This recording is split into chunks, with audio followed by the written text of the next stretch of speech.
that average people are told by social media and the mainstream media and academia the three most powerful things in their life. The authority figure of the teacher or the professor.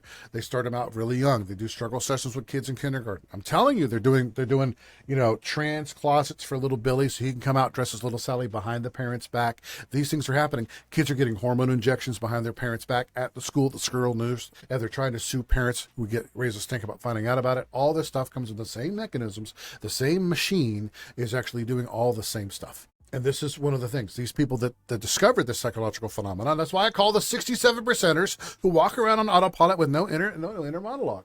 Yes, it turns out here, it says between 30 to 50%, only 30%. It says 30 to 50%. I always go on the low end because I'm a pessimist in a lot of ways. Only 30% of people have an inner monologue. That's right, about the same ratio of people that are awake and paying attention. The same ratio. Yeah, I told you, well, the Milgram experiment showed that between 65 and 67% of people, it says it right here, 65% will go all the way up to the full 450 volts. And this one says only 30 to 50% actually have inner thoughts, who think to themselves, have an inner monologue. So if we take the low end, that 30% leaves what? It leaves about 70. So I always give you the mean. They say 30%. The other place says 65. So in the middle of that is 67.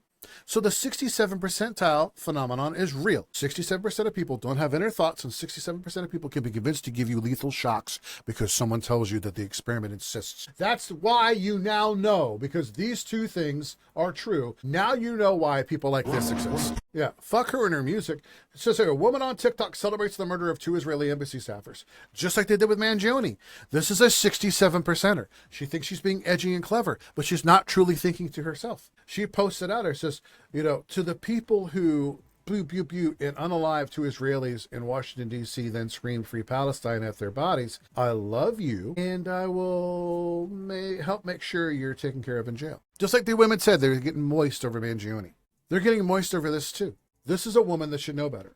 Guarantee you she'll scream that I'm oppressed because I'm black. I'm oppressed because I got kinky hair. I'm oppressed because I've got black features. No, she's a very good looking girl, by the way. It's a shame she's crazy. So I guess it's the hotness scale. She's super hot and also super crazy. Is that true? Is that true?